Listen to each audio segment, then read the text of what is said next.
of the roster. Now we got players like Natasha Howard. Ain't nobody talking about. Like, what's going to happen to her? I don't believe that the Fever is possibly going to protect Natasha Howard. She's somebody that we're definitely going to have to pay attention to as we get closer to that expansion draft. We're going to talk about her in a hot second, but we have to talk about this article that was released by the Indy Star last night, and we definitely need to get into this. So, look at that body language. He's not just reporting roster news, he's genuinely uncertain about what Indiana's front office is planning. And that uncertainty, it's about to define the Fever's entire 2026 season. Because buried in that Indy Star article released late last night are provisions that could force Indiana to make an impossible choice: keep their second-best scorer or build a championship roster around Caitlin Clark. The new collective bargaining agreement just changed everything. The salary cap jumped from $1.5 million in 2025 to $7 million in 2026. That's not a raise, that's a complete financial restructuring of the league. And Indiana has exactly 1 year to figure out how they're going to navigate it without losing Kelsey Mitchell to free agency. NBA teams from the new collective bargaining agreement. It goes on to say expand salary cap, right? So the salary cap will raise to $7 million in 2026, more than 4 times from 25. Now in 2025, it was $1.5 million, bro, which was extremely low. Now the salary cap, along with players' maximum and minimum salaries, are expected to rise each year in this new agreement system. Sure, the league projects the salary cap to be $11 million by 2032. See, that's something, the small print. See, I didn't know that it's going up every year. Here's what makes this fascinating. The salary cap isn't just jumping to $7 million and staying there. According to the Indy Star's breakdown, the league projects it'll hit $11 million by 2032. That's annual growth built into the system, which means every contract decision Indiana makes right now has compounding consequences for the next 6 years. And that's why Dawn Staley called this a transformational deal. For the first time in WNBA history, players can actually build generational wealth without leaving the country. The new Supermax sits at $1.4 million. Kelsey Mitchell is eligible for it in 2026. But here's the problem. If Indiana gives her that Supermax, it consumes 20% of their entire salary cap in a single contract. This part right here is probably why the players is bragging so hard at this being a transformational deal. Just like Dawn Staley said yesterday, these women can now kind of put together generational wealth if they invest their money right.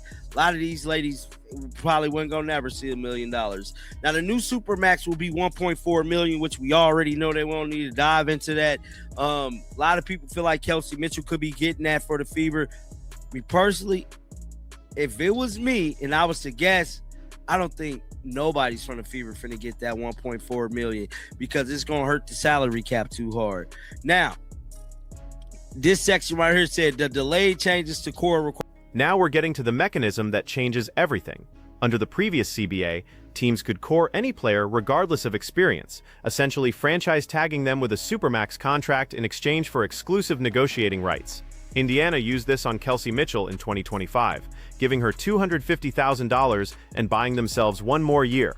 But the new agreement tweaked the core requirements. It's now limited to players with fewer than 7 years of experience. Kelsey Mitchell has 8, which means in 2026, Indiana can still core her one final time, but it'll cost them that full $1.4 million Supermax. And if they don't, she walks straight into unrestricted free agency. The Indy Star's phrasing is telling. The Fever do not necessarily need to core Kelsey Mitchell in 2026, but it could be an option for them. That's not confidence. That's a front office publicly admitting they haven't decided if their second leading scorer is worth 20% of their cap space. This is something that we has yet to talk about on the channel. So the league and players union made a tweak to the core service requirements, limited it to players who have fewer than 7 years of experience. Understand the previous CBA, all players, regardless of years of experience, were eligible to be cored a Supermax contract in exchange for exclusive negotiation rights for up to 2 years. Now, that's how they was going to get Kelsey Mitchell. And look at who it is, Kelsey Mitchell. Now, this is a significant for the Fever, as it means they will be able to court Kelsey Mitchell in 26 as long as the new CBA does not decrease the number of core service years required. And this is where Portland enters the conversation. There have been persistent rumblings, not speculation, actual rumblings from league sources that the new Portland expansion team is targeting Kelsey Mitchell aggressively. They have a blank roster, maximum cap flexibility, and they need a proven scorer who can carry an offense while they build around her. Portland can offer Kelsey everything Indiana might hesitate to give her: the Supermax contract, the ball in her hands, the franchise cornerstone role. Indiana, meanwhile, has to balance Kelsey's value against Caitlin Clark's trajectory, Aliyah Boston's development, and the reality that Natasha Howard might not even be protected in the expansion draft. Speaking of Howard, he's right. Nobody's talking about her. She's a veteran forward who played significant minutes for Indiana in 2025, but with roster spots expanding to a minimum of 12 players and the expansion draft looming, the Fever have to make calculated decisions about who they protect. Howard's salary and age make her a likely casualty. Indiana Fever core Kelsey Mitchell for the first time in 2025, giving her a supermax of $250K. Now, if the Fever core her again in 26, she will likely command a $1.4 million deal, which is the supermax, as part of her new salary. Somebody's going to give Kelsey Mitchell that $1.4 million. She's definitely going to get the money. I personally don't know if the Indiana Fever is going to get the money, because there has been rumblings that it's a team out west, up in Portland, that really want Kelsey Mitchell, bro. The Portland team definitely want to get her, man. Now, the Fever do not necessarily need to core Kelsey Mitchell at 26, but it could be an option for them. Here's the provision that could save Indiana's relationship with Kelsey Mitchell: the expedited path for top players on rookie contracts. If a player makes all WNBA first or second team in either of their first 2 seasons, they gain the ability to renegotiate immediately.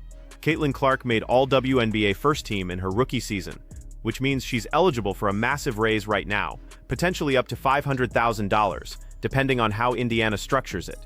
And this is where the roster construction gets really interesting. If Indiana can give Caitlin a significant raise without using the Supermax designation, they preserve financial flexibility.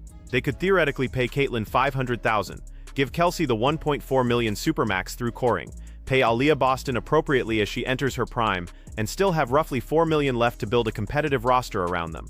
But that math only works if they're willing to commit 20% of their cap to Kelsey Mitchell long-term. And based on the Indy Star's reporting, they're not sure they want to. Letting us know is that they don't even know if they're going to core Kelsey. This coming from the Indy Star. Now, expedited path for players to make maximum money. In another tweak to the core requirements, the league and players union agreed to expedite path for top players on rookie contracts. Now, that's how Caitlin Clark possibly is about to see that $500,000, because for the simple fact, Caitlin Clark made all WNBA for the first of her second seasons, for her first 2 seasons. Now, second team players will have the ability to negotiate. Now, this developmental player spot. The developmental player spot is another wrinkle that affects Indiana's calculus. Every team must now carry a minimum of 12 players instead of 11. That doesn't sound significant until you realize it's one more salary eating into that $7 million cap, and it's specifically designed for younger players who might not contribute immediately. Indiana's roster is already top-heavy with talent. They have 3 legitimate stars in Clark, Mitchell, and Boston. They have veterans like Howard who command real money. Adding a 12th roster spot means either paying a developmental player minimum salary, which is fine, or using that spot strategically for a veteran minimum contract that fills a specific need. The schedule expansion to 52 games also matters here. More games mean more wear on your core players, which means you need actual depth, not just bodies filling roster spots. Indiana can't afford to carry passengers anymore. Every contract has to serve a purpose. I thought the game was a little funky. But it was good. I obviously wanted to shoot as well as I think their zone kind of threw us off. I thought it kind of slowed down our pace a little bit. We didn't get as much in transition, so I think if like another team plays zone, just continue to play with a lot of pace and I was going to ask that, do you feel like some of the mistakes that you guys made was something that Puerto Rico was doing, or were some of them also a little self-inflicted? I think it was mostly self-inflicted. I thought we missed some defensive coverages, and then I think especially with how much we fouled too, like it really limits us, especially in transition when we want to play fast. And it's hard to push, especially off of a big free throw or something. It was obviously a big win by a large margin for the USA, but what can you say about what you saw about in Puerto Rico tonight? Yeah, I thought they played with a lot of fire. I thought they were aggressive. thought the crowd was incredible. Their fans were great, so really fun environment to play in. That's in the best game offensively, guys. What would you like to improve upon Italy coming up next? Yeah, I think taking care of the ball is probably going to be focus. I think we got to move the ball a little bit better. I don't know how many assists we had, but I thought we could have probably passed the ball a little bit better. I think about these games, the paint was really, really long, and we want to get easy finishes at the rim, but I think also getting the paint will be ready to kick it out. And would you say that it was due to Puerto Rico's defense or just offense not I think both. Puerto Rico does a great job, but also I think we can be better offensively. Kara talked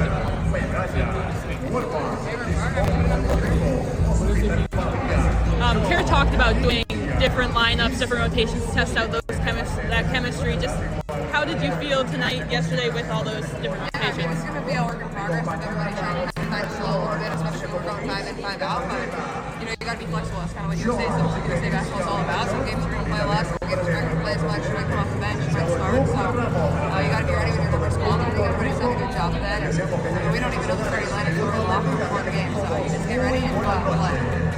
Good. Thank you, guys. So that was a flashback moment of Caitlin Clark from FIBA World Basketball. Let me know your thoughts about the Indiana FIBA roster construction for the 2026 season. Till next. Now let's talk about what this means for Indiana's actual decision-making timeline.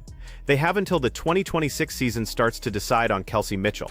That gives them roughly 14 months to evaluate whether she's worth the Supermax, whether Caitlin and Kelsey's partnership is sustainable long-term, and whether keeping both of them leaves enough financial flexibility to build a championship roster. Here's what makes this decision so difficult. Kelsey Mitchell averaged 19.2 points per game in 2025. She's a proven scorer, an elite three-point shooter, and she's shown she can coexist with Caitlin Clark in the backcourt.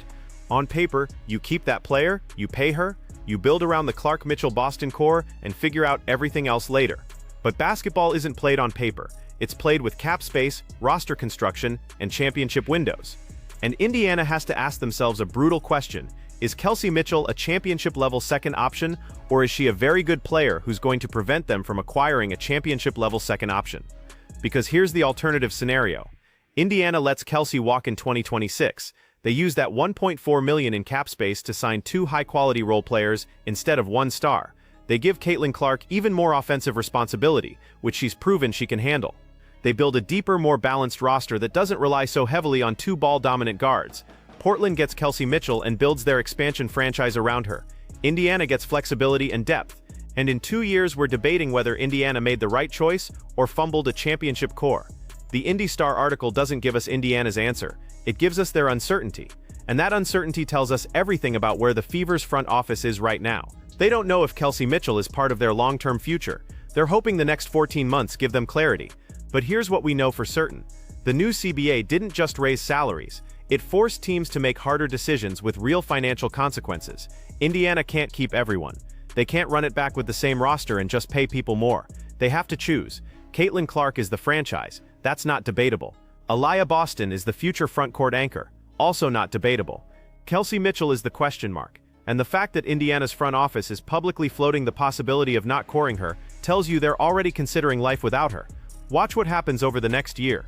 Watch how Indiana uses Kelsey in their offensive sets. Watch whether they feature her in marketing materials.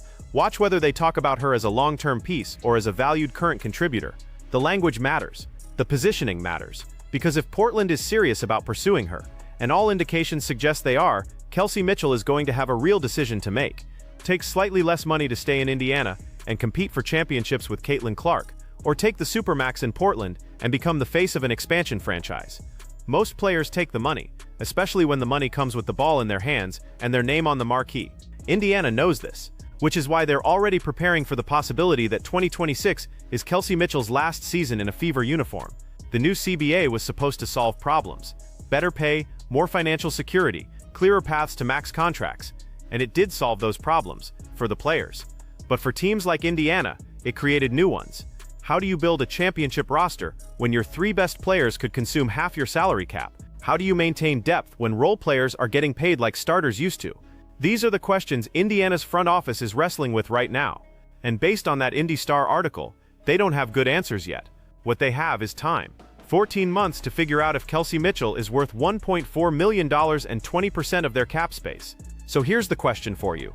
If you're running the Indiana Fever, do you pay Kelsey Mitchell the Supermax in 2026, or do you let her walk and use that money to build depth around Caitlin Clark and Aliyah Boston? Because you can't do both. The new CBA made sure of that. Drop your answer in the comments, and be specific about how you'd construct that roster, because this isn't just about Kelsey, it's about championship construction in the new WNBA financial era.